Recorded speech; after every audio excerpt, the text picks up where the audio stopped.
బాబాయ్ welcome back to the day 6 of Python learning in 21 days.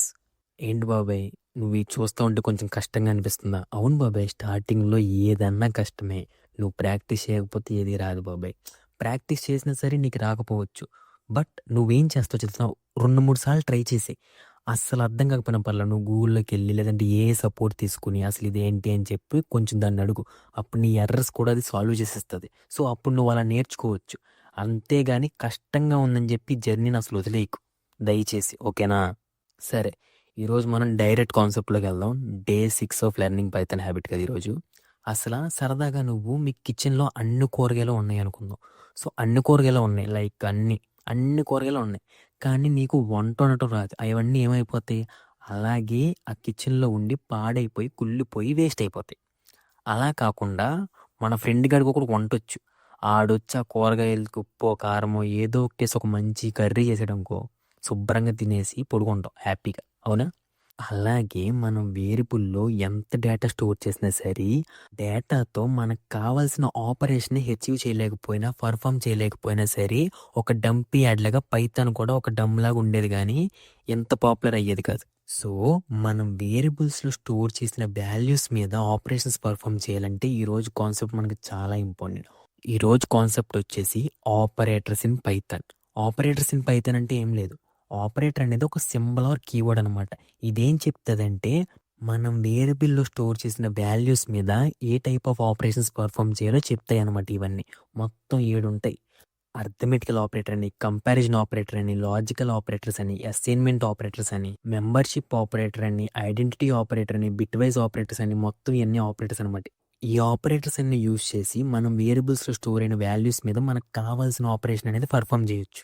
నేను ఏ అనే వేరియబుల్లో 5, B అనే వేరియబుల్లో 3 స్టోర్ చేశాను. అర్థమెటికల్ ఆపరేషన్లో ఎడిషన్ ఏం చేస్తుంది అంటే ఎడిషన్ చేస్తుంది. సో A+B అని రాసాను అనుకో, అది ఎడిషన్ చేసి రిజల్ట్ ఇస్తుంది అనమాట. అది A-B రాస్తే సబ్ట్రాక్షన్ చేసి రిజల్ట్ ఇస్తుంది అనమాట.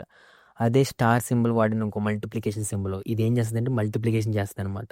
అదే స్లాష్ వాడితే డివిజన్ చేస్తుంది అనమాట. డివిజన్ చేసి మనకు అవుట్పుట్ వాల్యూ వస్తుంది. అదే 2 స్లాష్లు వాడిన అనుకో, ఇది ఫ్లోర్ డివిజన్ అనమాట. మనకి డివిజన్ చేసినప్పుడు డిసిమల్ పార్ట్ వస్తుంది కదా. సో ఇలా ఇది ఫ్లోర్ డివిజన్ వాడినప్పుడు డబల్ స్లాష్, ఆ డిసిమల్ పార్ట్ పీకేసి మనకు ఓన్లీ ఇంటీజర్ వాల్యూనే ఇస్తుంది అనమాట. మాడ్యులస్ ఏం చేస్తుంది అంటే రిమైండర్ ఇస్తుంది అనమాట మనకి. అది డబుల్ స్టార్ యూస్ చేశాను అనుకో, ఎక్స్పోనెన్షియల్ అనమాట. ఏం చెప్తుంది అంటే first value to the power of second, అంటే 2 అని అర్థం అనమాట. సో రిజల్ట్ అనేది మనకి 8 వస్తుంది. రెండోది కంపారిజన్ ఆపరేటర్స్. కంపారిజన్ ఆపరేటర్స్ ఎందుకంటే 2 వాల్యూస్ని కంపేర్ చేయడానికి యూస్ చేస్తాం.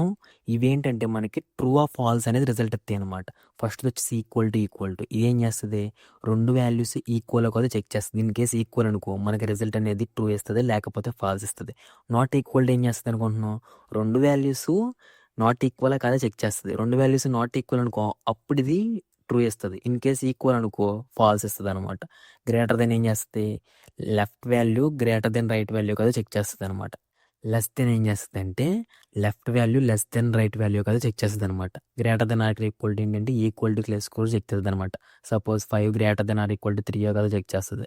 అలాగే లెస్ దెన్ ఏం చేస్తుంది, 5 less than or equal to 3 కదా చెక్ చేస్తుంది అనమాట. ఇవి కంపారిజన్ ఆపరేటర్స్. ఇవి ఎందుకు యూస్ చేస్తామంటే వాల్యూస్ని కంపేర్ చేయడానికి యూస్ చేస్తాం. మూడోది లాజికల్ ఆపరేటర్స్ అనమాట.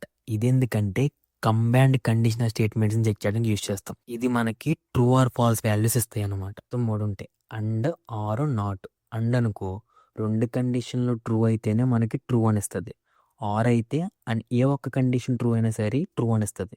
నాట్ అనుకో ఇన్ కేస్ దాని రిజల్ట్ అనేది ట్రూ అనుకో ఫాల్స్ ఇస్తుంది, ఫాల్స్ అయితే ట్రూ ఇస్తుంది అనమాట. కావాలంటే ఎగ్జాంపుల్స్ చూసి చూడు. 5 greater then 3 and 8 less than 10, ఈ 2 కండిషన్లు ట్రూవే కాబట్టి మనకు ఆన్సర్ ఏమొచ్చింది, ట్రూ వచ్చింది.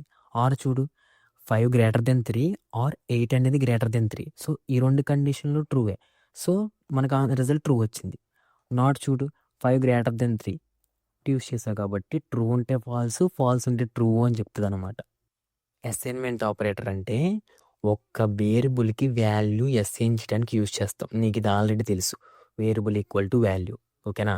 సో ఈ వాల్యూ అనేది వేరియబుల్కి అసైన్ చేస్తుంది. సో అసైన్మెంట్ ఆపరేటర్ ఎందుకంటే వేరియబుల్కి వాల్యూస్ అసైన్ చేయడానికి యూజ్ చేస్తాం. బాబాయ్ ఇంకో ఆపరేటర్ వచ్చేసి మెంబర్షిప్ ఆపరేటర్. ఈ ఆపరేటర్ ఎందుకంటే ఒక వాల్యూ అనేది లోపల ఉందో లేదో చెక్ చేయడానికి యూజ్ చేస్తాం. అంటే ఎగ్జాంపుల్లో యూజ్ చేసుకుంటాం అంటే ఒక రూమ్లో ఎవరైనా ఉన్నారా లేదని అడుగుతావు కదా! నువ్వు ఉన్నారనుకో ఉన్నారని చెప్తావు, లేకపోతే లేరని చెప్తావు. సేమ్ అలాగే పైథాన్‌లో మెంబర్‌షిప్ ఆపరేటర్ కూడా అంతే. ఒక సీక్వెన్స్‌లో నువ్వు ఇచ్చిన వాల్యూ ఉందా లేదా అని చెక్ చేస్తది అంతే. చూడు ఇదిగో 3 అని చెప్పి ఈ పక్కన లిస్ట్‌లో స్టోర్ అయిన వాల్యూస్‌లో 3 ఉందో లేదో చెక్ చేస్తున్నాం. ఇదేం చేస్తది? ఉంది. సో, ఈ 3 అనేది పక్కన లిస్ట్‌లో ఉంది అని చెప్తుందనమాట. సో, నువ్వేమని రాసావు? 3 ఇన్ అని చెప్పి లిస్ట్ ఇచ్చావు కదా! సో, ఈ 3 అనేది ఇందులో ఉంది అని చెప్తుంది. సో, ఇది ట్రూ ఇస్తది. ఇప్పుడేం చేస్తుంది? 5 నాట్ ఇన్. ఈ 5 అనేది ఈ సీక్వెన్స్‌లో లేదా అని నువ్వు అడుగుతున్నావు. లేదు. అందుకే ఇది ట్రూ ఇచ్చింది. 5 not in list of 1, 2, 3, 4. So, అందుకే 5 అనేది ఇందులో లేదు. అందుకే నీకు ట్రూ ఇచ్చింది. అలా కాకుండా 5 ఇన్ 1, 2, 3, 4 అని లిస్ట్ ఆఫ్ 1, 2, 3, 4లో చెక్ చేయి. ఇదేం చేస్తది అప్పుడు? ఫాల్స్ ఇస్తది. ఎందుకంటే 5 అనేది ఈ పక్కన లిస్ట్‌లో లేదని అర్థం అనమాట. లాస్ట్ ఆపరేటర్ వచ్చేసి ఐడెంటిటీ ఆపరేటర్. నువ్వు ఈ ఆపరేటర్ గురించి తెలుసుకునే ముందు ఒక విషయం తెలుసుకోవాలి. నువ్వు లిస్ట్ ఆఫ్ వాల్యూస్‌ని ఎక్స్ అనే వేరియబుల్‌లో స్టోర్ చేస్తున్నావు. అవునా? పైథాను లోపల మెమరీలో ఒక ఆబ్జెక్ట్ క్రియేట్ చేస్తదనమాట. ఈ వాల్యూస్ అన్నిట్లికి కలిపి. ఆ ఆబ్జెక్ట్ యొక్క రిఫరెన్స్ అనేది ఈ వేరియబుల్‌కి అసైన్ అయ్యి ఉంటది. సో, నువ్వు చెక్ చేసిన ప్రతిసారి ఎక్స్ అనేది ఆబ్జెక్ట్ యొక్క రిఫరెన్స్‌ని చెక్ చేసి నీకు వాల్యూస్ ఇస్తదనమాట.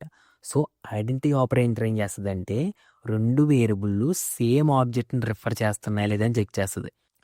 నువ్వు ఎక్స్ ఈక్వల్ టు అని చెప్పి కలెక్షన్ ఆఫ్ వాల్యూస్ ఒక లిస్ట్ క్రియేట్ చేసావు. వై ఈక్వల్ టు ఎక్స్ అని రాసావు. సో, నువ్వేం చేసావు ఇక్కడ ఒక ఆబ్జెక్ట్ క్రియేట్ చేసావు. మళ్ళీ సేమ్ అదే ఆబ్జెక్ట్‌ని రిఫర్ చేస్తుంది ఎక్స్. సో, నువ్వు మళ్ళీ వైలో కూడా సేమ్ అదే ఆబ్జెక్ట్‌ని స్టోర్ చేసావు. సో, ఇది ట్రూ అనమాట. ఎక్స్ ఈజ్ వై అని రాసినప్పుడు అవును ఈ 2 ఆబ్జెక్టులు సేమ్ వేరియబుల్‌ని రిఫర్ చేస్తున్నాయి అని చెప్పి ట్రూ ఇస్తదనమాట.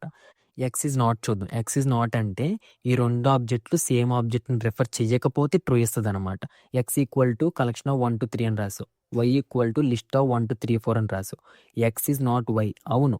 దీనికో మెమరీ క్రియేట్ అయ్యింది. వైకో మెమరీ క్రియేట్ అయింది. సో, ఇది సేమ్ ఆబ్జెక్ట్‌ని రిఫర్ చేయట్లా. అప్పుడు నీకేం చేస్తది? ట్రూ ఇస్తదనమాట. అది బాబాయ్ ఆపరేటర్స్ గురించి. ఇవన్నిట్లి గురించి అన్నిట్లి గురించి నీకు బాగా ప్రాక్టీస్ క్వెషన్స్ ఇచ్చి క్లియర్‌గా ఒక పీడీఎఫ్ క్రియేట్ చేశా. ఆ పీడీఎఫ్ అనేది మన వాట్సాప్ ఛానెల్‌లో ఉంటాయనమాట. సో, నువ్వు ఒకసారి ఎళ్లి చెక్ చెయి. నీకు ఈ ఆపరేటర్స్ గురించి బాగా అర్థమైతే గనక క్లియర్‌గా కామెంట్ చెయి. సో, నేను అర్థం చేసుకోగలను ఎంతమందికి అర్థమవుతుంది, ఎంతమందికి అర్థం కావట్లేదని నేను నెక్స్ట్ వీడియో ఇంప్రూవ్ చేయడానికి ట్రై చేస్తా. మన ఛానెల్‌ని సబ్స్క్రైబ్ చేసి సపోర్ట్ చేయడం మాత్రం మర్చిపోకు. రేపొద్దున కలుద్దాం. సైనింగ్ ఆఫ్ యువర్ బాబాయ్.